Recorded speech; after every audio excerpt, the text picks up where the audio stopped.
Hey, apparently I'm live. Hi, everybody. How's it going? We'll get started here in just a moment. Ugh. You wouldn't believe what happened. Oh, you would believe it because it's not that big a deal. It's not like aliens came and landed or anything. I'll tell you in a minute, though. We'll get started, I guess, with the little pre-thing that I talked about yesterday, and then we'll do the thing. And then there'll be a post thing, by the way. So I'm not watching the comments while the show is going on. But I'll hang out for a bit and talk to anybody who's still around or wants to say something afterwards. So let us begin. Sweet G-Ness.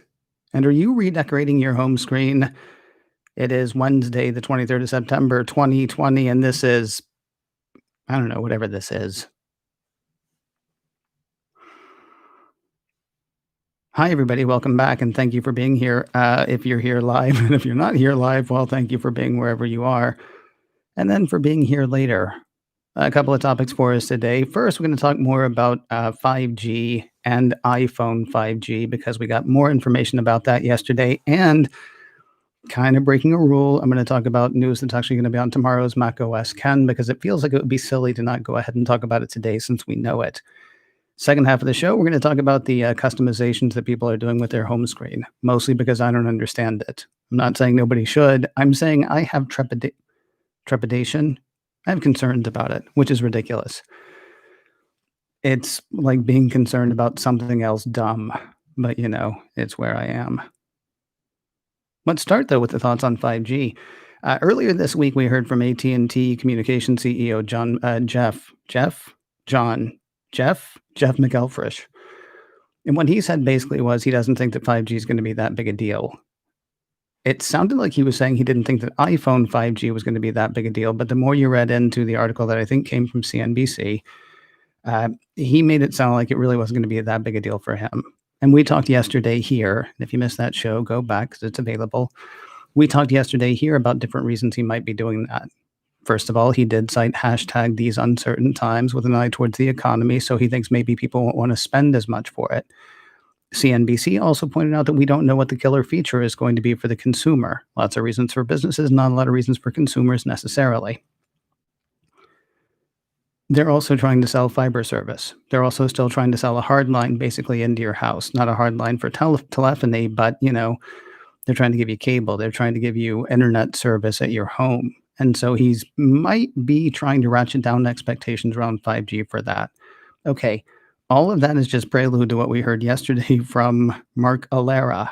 Alera. He's the CEO of British Telecom's consumer brands BT and EE.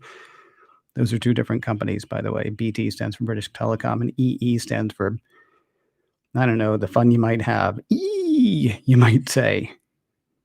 I should find out what EE has to do with. Anyway, he basically confirmed iPhone 5G. And it's not like we didn't know that iPhone 5G wasn't going to happen, but now we really know that iPhone 5G is going to happen, we think, based on what he said in a video that was released to employees. What he said was, we're just days away from Apple's next major launch, a 5G iPhone, which will be a huge boost for 5G. Teams in all parts of consumer have been preparing all year to win this launch and be Europe's #1 partner for Apple. All right. Head of AT&T thinks 5G is not going to be that big a deal when the iPhone launches. Head of BT thinks that iPhone 5G is going to be a huge boost to 5G adoption. There are different reasons that they might each think those things. The head of AT&T knows what he's going to be charging for 5G. And by he, I mean his company. The head of BT and EE knows what he's going to be charging as well. Maybe they're pricing more competitively, or maybe they're only going to sell you an iPhone 5G if you get the 5G service. And thinking again about what McElfresh had said, there's really no reason to think that even if 5G service doesn't do well here in the States, there's no reason to think that the next iPhone won't do well, even if it has 5G, because obviously it's going to default to 4G also. So you might go ahead and get the next iPhone. It might have a 5G radio in it. You might still not have 5G, and that might be fine for you. That might be fine for everybody. Now, the thing that I'm jumping ahead to is the reason that we're hearing all of this right now. It ties into that. John Prosser and his 660 batting average stepped to the plate again today, saying that he knows when the next iPhone event is going to be, or the next Apple event, which will, of course, introduce iPhone 12, iPhone 5G, iPhone Next, whatever you want to call it. He says that's going to happen on Tuesday, the 13th of October. So obviously that would be another virtual event.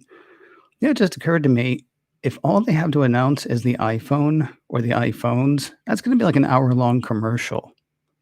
And I guess you could argue that that's what the Time Flies event was too. It was a commercial for Apple bundling. It was a commercial for Apple Watch SE and Apple Watch Series 6. It was a commercial for fitness. It was a commercial for new iPads. And I guess you could argue that that's what all of these things are. And yet it felt like there was real newness that came out of Apple Watch, or out of the Time Flies event. Then again, we have no idea what they're going to announce at the iPhone event, except for, new iPhones. What's going to be included in that? Will they have LiDAR? Will they have something special about the screen? Will there be lots of talk of why you actually do want to go ahead and get 5G service? Any number of things could happen. We could sit here and talk all day about what they might offer. Here's what Prosser is saying.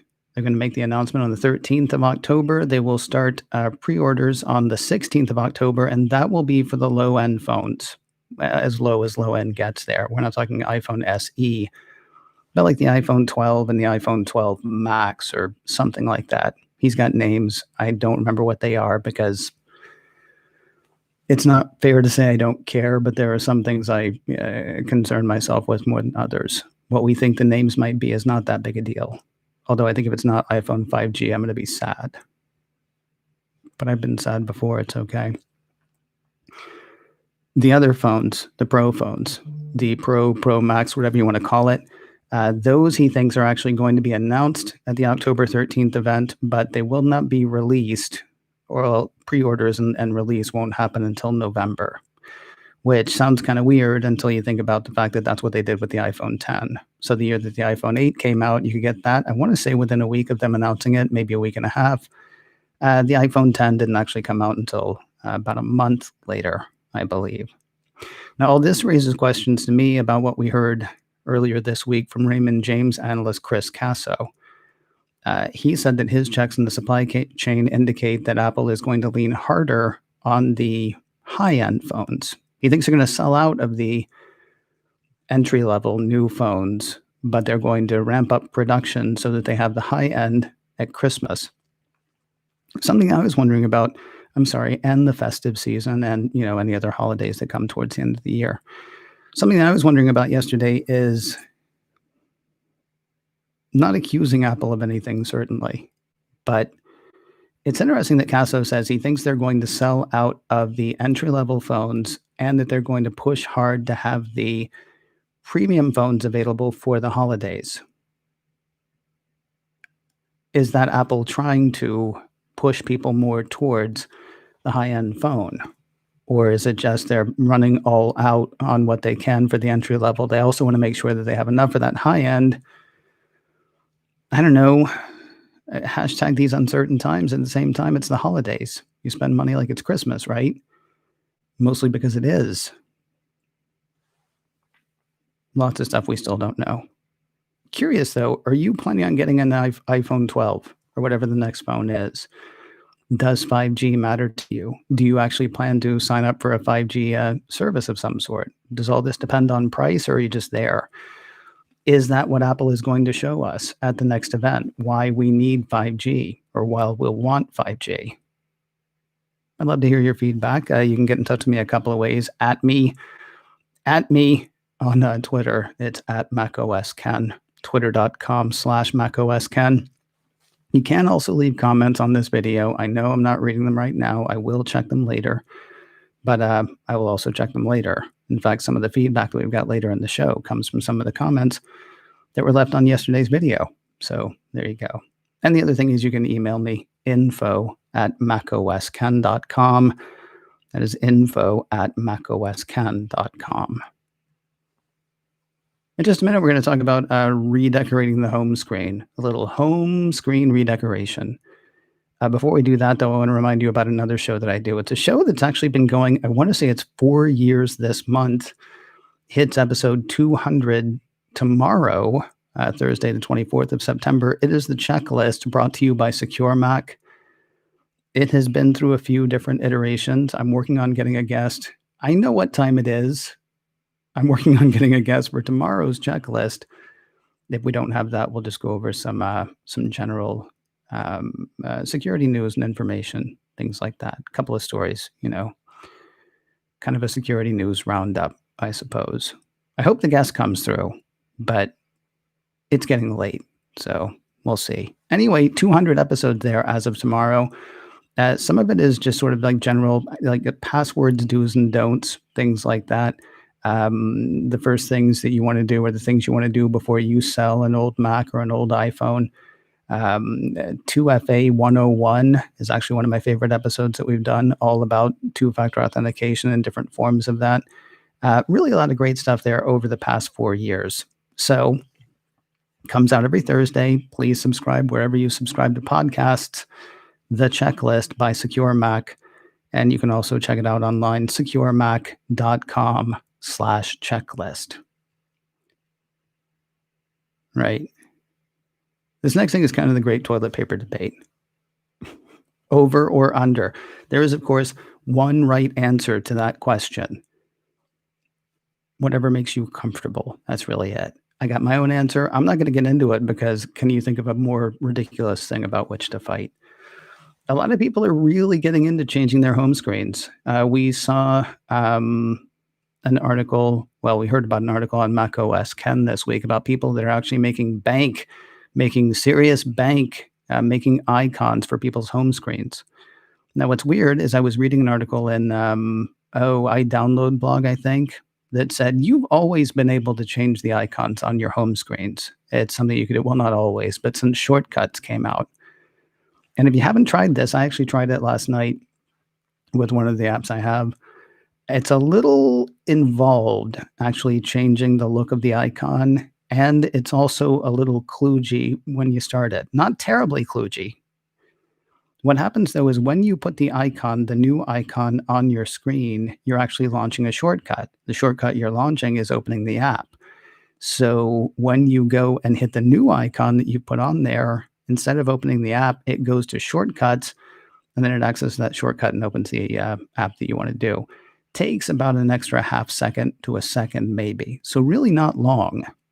And you've got exactly the look on your home screen that you have always wanted. You will be perfectly at home in that Minority Report fan film you're going to make, or that, Star Trek Series C fan film you're going to make, or that perfect black and white world that you've always wanted to live in, like those old Giorgio Armani ads. Was it Armani? Was it Versace? Egoist? The old commercials where everything was black and white except for one dash of color.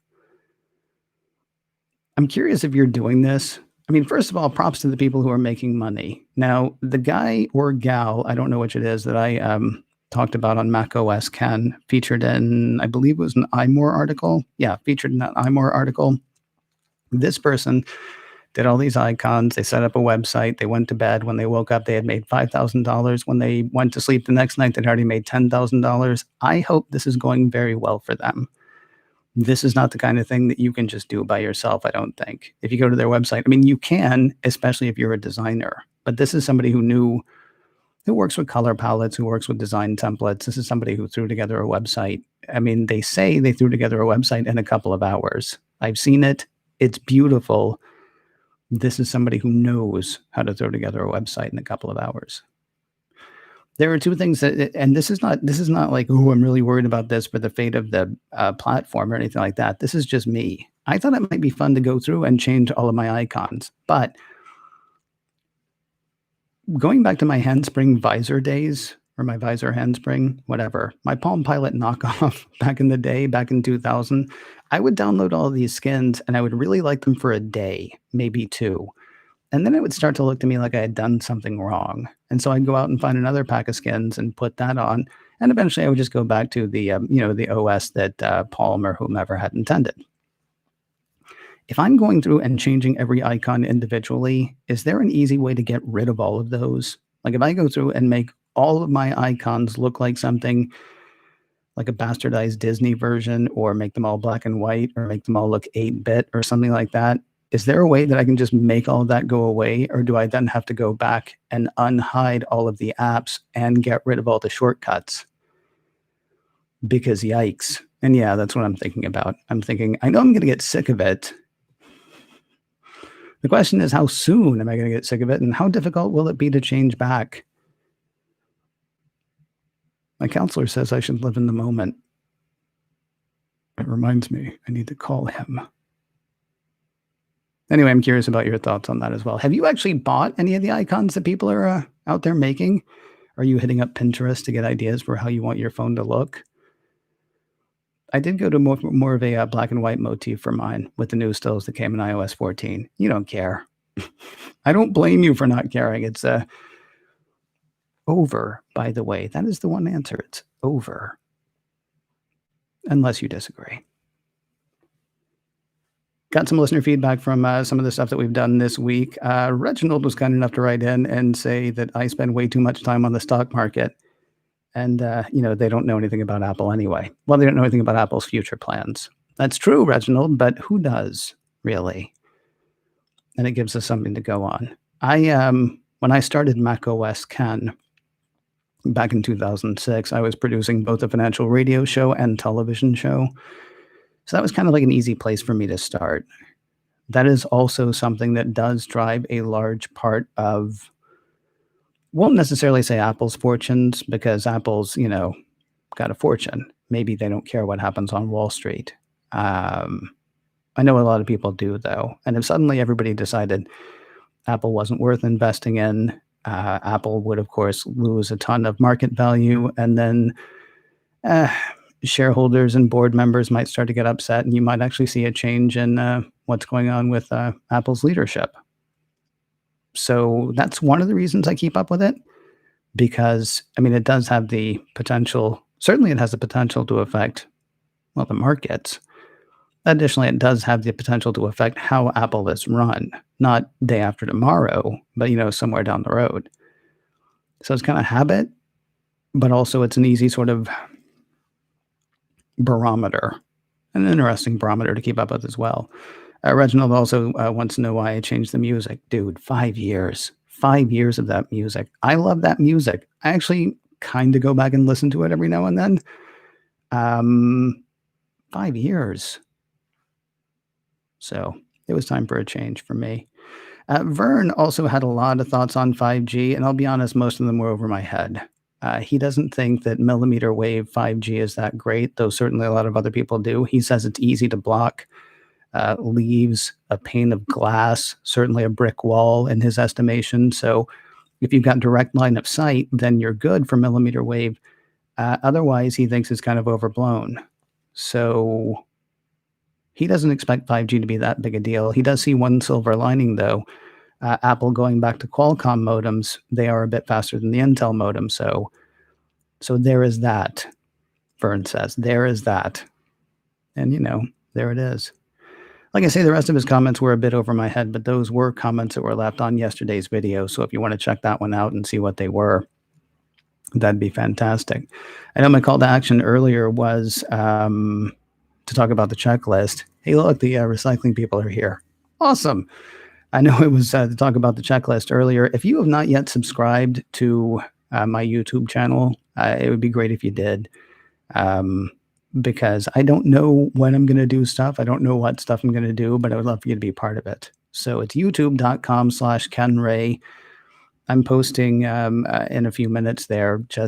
It's a still with the audio. I'm doing the same thing with Mac OS Ken. You may well ask why, and I don't quite know the answer, but I'm doing that for now, so we'll see. And of course, I'm doing 3 days in a row I'm doing these things. So we'll see how that goes. For everybody who's here live, please stick around. I'll talk to you after. You're not in trouble.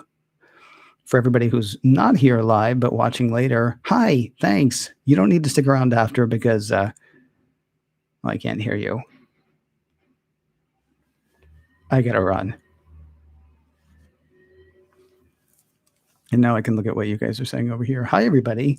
It's so weird. I don't even know, man. First of all, sorry. I was going to say sorry this was late, but it's not really late. It's just a little bit later than I intended to. I forgot to tell you what happened right before the show. So right before the show, I'm sitting down trying to figure out, hey, is my shot right? Is my light okay? Is all this stuff fine?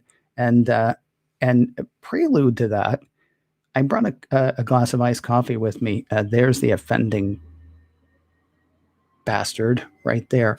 I brought a glass of iced coffee up with me. And as I was getting ready for the show, I thought, why am I bringing a glass of iced coffee up here with me? I'm not going to drink it during the show. It seems silly to have it. And so apparently subconsciously I decided I didn't want it anymore and knocked it over, spilling it all over the desk and the uninterruptible power supply beneath the desk. Nothing is on fire. Nothing exploded. So I guess, we're okay. Smells of incense and coffee in here. All right, who's saying what? I'm curious.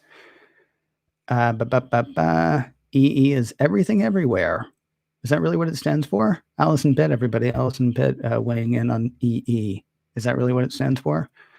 Guess you might tell me later. Eric's back in the house. What? Casey had a question or a comment. As soon as you change the music, I now can't even remember the old music. See, listened to it for years. Used to always be in my head. Now I only hear the new one. Okay. I guess, does that mean you like it, Casey? And now I can wait for Casey's answer. I got almost nothing to tell you about. Oh, hey, look what I did.